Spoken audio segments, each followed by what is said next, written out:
Hello दोस्तों, आज की इस वीडियो में हम बात करेंगे नए श्रम कानून के बारे में। भारत सरकार ने 21 नवंबर 2025 को श्रम कानूनों को आसान और कारगर बनाने के लिए 4 श्रम संहिताओं को लागू किया है। यह कानून क्या है और इससे क्या लाभ होने वाले हैं, आज की इस वीडियो में हम चर्चा करेंगे। नवंबर 2025 से 4 श्रम संहिताओं को लागू किया है। यह संहिताएँ वेतन संहिता 2019, औद्योगिक संहिता 2020, सामाजिक सुरक्षा संहिता 2020 और व्यावसायिक सुरक्षा, स्वास्थ्य और कार्य संहिता 2020 है। इनका उद्देश्य 29 पुराने श्रम कानूनों को एकीकृत और सरल बनाना है, ताकि श्रमिकों को बेहतर सामाजिक सुरक्षा मिले और उद्योगों के लिए नियमों का पालन करना आसान हो जाए। ये जो 4 संहिताओं का विवरण है, आप इसमें देख सकते हैं। ये वेतन संहिता 2019 है। यह संहिता वेतन भुगतान, न्यूनतम वेतन, बोनस भुगतान और समान पारिश्रमिक जैसे 4 पुराने कानूनों को मिलाकर बनाई गई है। दूसरा है औद्योगिक संबंध संहिता 2020। यह संहिता औद्योगिक संबंध नियमों को सुव्यवस्थित करती है। तीसरा है सामाजिक सुरक्षा संहिता 2020। यह संहिता सामाजिक सुरक्षा नियमों को एकीकृत करती है। चौथा है व्यावसायिक सुरक्षा, स्वास्थ्य और कार्य संहिता 2020। यह संहिता कार्यस्थल पर सुरक्षा और स्वास्थ्य के मानकों का निर्धारण करती है। तो इसके मुख्य लक्ष्य और लाभ क्या हैं, देख लेते हैं। आधुनिकीकरण हुआ है। इसमें क्या है, पहले 29 जटिल और पुराने कानून थे, उनके स्थान पर ये 4 नए कानूनों को लागू किया गया है। ये 29 समाप्त हो गए हैं, उनके स्थान पर ये 4 नए कानूनों को 21 नवंबर 2025 से लागू कर दिया गया है। इससे क्या होगा, औद्योगिक और कर्मचारियों के नियमों का पालन करना आसान हो जाएगा।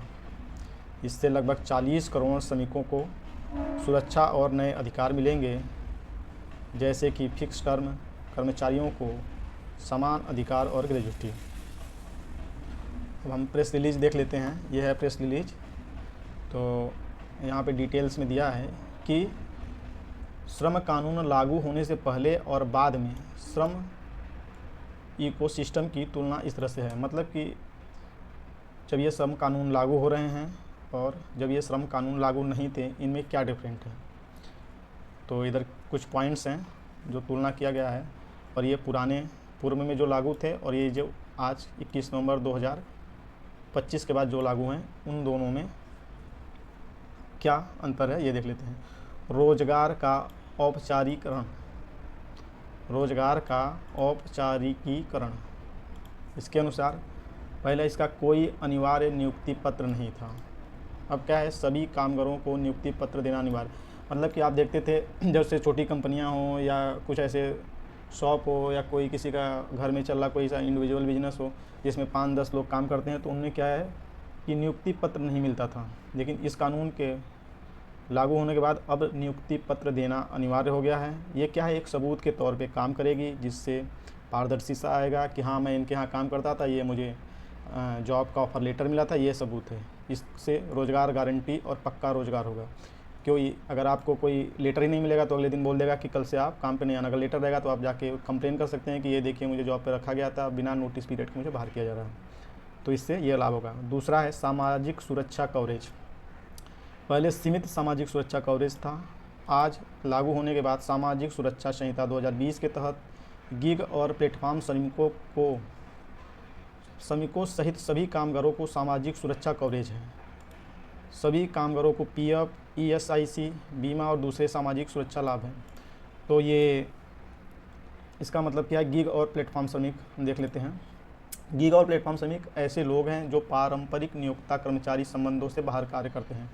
मतलब जो अस्थायी या अंशकालिक आधार पर काम करते हैं। प्लेटफॉर्म श्रमिक वे श्रमिक हैं जो ओला, उबर, जोमेटो और स्विगी जैसे डिजिटल प्लेटफॉर्म के माध्यम से काम करते हैं। जबकि गैर प्लेटफॉर्म श्रमिक, प्लेटफॉर्म गिग श्रमिक, फ्रीलांसर, स्वतंत्र ठेकेदार, अंशकालिक शिक्षक जैसे पारंपरिक क्षेत्रों में काम करते हैं। भारत में सामाजिक सुरक्षा संहिता 2020 इन श्रमिकों कानूनों को मान्यता और सामाजिक सुरक्षा का लाभ प्रदान करती है, जिसके लिए एग्रीगेटर कंपनियों को उनके कल्याण कोष में योगदान देना आवश्यक है।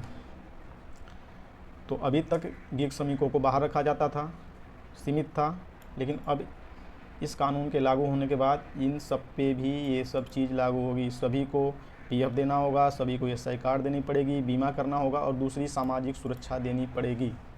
न्यूनतम मजदूरी। तो पहले जो था न्यूनतम मजदूरी सिर्फ अधिसूचित इंडस्ट्रीज रोजगारों पर लागू कामगारों का एक बड़ा हिस्सा इससे बाहर था। तो आप देखा जाता था कि बहुत से जगहों पर ओवर टाइम के पैसे नहीं मिलते ही नहीं थे और उनको उस लिस्ट से बाहर रखा गया था। कुछ इंडस्ट्री में लागू था, कुछ में नहीं था। लेकिन अब ये लागू होने के बाद वेतन संहिता 2019 के तहत सभी कर्मचारियों को न्यूनतम वेतन फिक्स कर दिया गया है।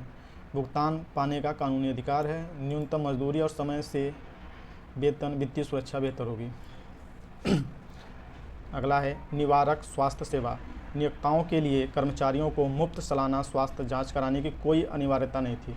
पहले कंपनी जो उनके एम्प्लॉय हैं उनकी हेल्थ की सालाना चेकअप करवाए या ना करवाए, ऐसा कोई कानूनी बाध्य नहीं था। लेकिन इस कानून के लागू होने के बाद अब कंपनी में कार्य कर रहे 40 साल से ज़्यादा उम्र के सभी कर्मचारियों का साल में एक बार कम से कम मुफ्त स्वास्थ्य जांच करानी अनिवार्य हो गया है। अगला है समय पर मजदूरी। पहले क्या था, सैलरी समय पे मजदूरी का मतलब ये है कि पहले किसी कंपनी में 1 तारीख को सैलरी आती है, किसी में 5 को, किसी में 10 को, किसी में 20 को। कोई फिक्स डेट नहीं था, कोई नियम नहीं था कि आपको हाँ इस तारीख तक सैलरी देनी ही होगी। लेकिन ये कानून लागू होने के बाद अब एक 7 तारीख फिक्स किया गया है, उसके पहले आपको सैलरी देनी ही होगी। इससे क्या होगा, समय पे सैलरी आएगी तो काम में तनाव, जो श्रमिक हैं उनका अगर टाइम से पैसा आएगा तो उनका काम में हौसला बढ़ेगा और काम करने में मन लगेगा, जिससे तनाव कम होगा। अगला है महिला कार्यबल भागीदारी। तो रात्रिपाली और कुछ खास कामों में महिलाओं को काम पर प्रतिबंध था। इस कानून के पहले जैसे मान लीजिए कि कोयला खदान का था जिक्र कि कोयला खदानों में महिलाओं को काम करने के लिए नहीं दिया जाता था। तो किसी महिला को ये लग रहा है कि उसमें ज़्यादा सैलरी है या मैं काम कर सकती हूँ, तब भी वो नहीं कर सकती थी। लेकिन इस कानून के लगने के बाद महिलाओं को सभी जगहों पर सभी तरह के काम करने की इजाज़त है, बशर्ते उनकी सहमति हो और ज़रूरी सुरक्षा उपाय किए गए हों। तो इससे क्या होगा, महिलाओं को ज़्यादा वेतन पाने वाले रोज़गार में ज़्यादा कमाने के बराबर मौके मिलेंगे। लेकिन हाँ, इसमें यही की है कि महिला अगर चाहेगी तभी करेगी, आप उसे ज़बरदस्ती नहीं कर सकते। तो महिला की सहमति अनिवार्य है। ESIC coverage. ESIC कवरेज सिर्फ नोटिफाइड एरिया या खास इंडस्ट्री तक ही सीमित था। 10 से कम कर्मचारी वाली जगहों पर आमतौर पर ESIC से बाहर रखा गया था और ख़तरनाक प्रोसेस वाली यूनिटों के लिए पूरे भारत में एक जैसा ESIC कवरेज नहीं था। तो इससे क्या होता है कि जैसे मान लीजिए किसी कंपनी में 15 लोग काम कर रहे हैं और वो चाहती है कि इन 15 लोगों की ESI कार्ड पे 1 रुपया ना खर्च करें। तो क्या करती थी, 5 आदमियों का 5 या 6 लोगों को उसमें वो कंपनी में दिखाती ही नहीं थी।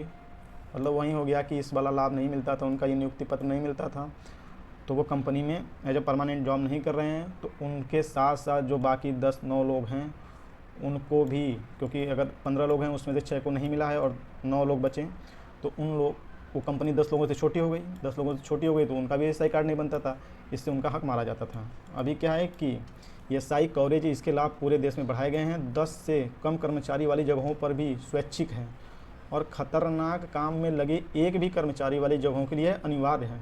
समझ रहे हैं, अगर 10 से कम कर्मचारी हैं तब भी आपको ये देना पड़ेगा, और कहीं अगर एक ही कर्मचारी काम कर रहा है लेकिन वो खतरनाक काम है तो उसको भी देना पड़ेगा। अगला है अनुपालन का बोझ। अलग अलग श्रम कानूनों के तहत कई रजिस्ट्रेशन, लाइसेंस और रिटर्न, सोचिए कि पहले 29 अलग अलग श्रम कानून थे तो उनके लिए अलग अलग रजिस्ट्रेशन और अलग अलग लाइसेंस, रिटर्न, तो उससे क्या है कंपनियों को भी बहुत दिक्कत होती थी। अब क्या है, single registration, pan India single licence और सिंगल रिटर्न, इससे आसान प्रक्रिया हुई और अनुपालन के बोझ में कमी आई। तो ये जो मेन पॉइंट है वो है। बाकी आपको अगर देखना है तो ये मैं लिंक जो गवर्नमेंट की है ये वीडियो के नीचे डिस्क्रिप्शन में डाल दूँगा, आप ये सब पढ़ सकते हैं। वीडियो कैसा लगा, वीडियो को शेयर ज़रूर करें। धन्यवाद।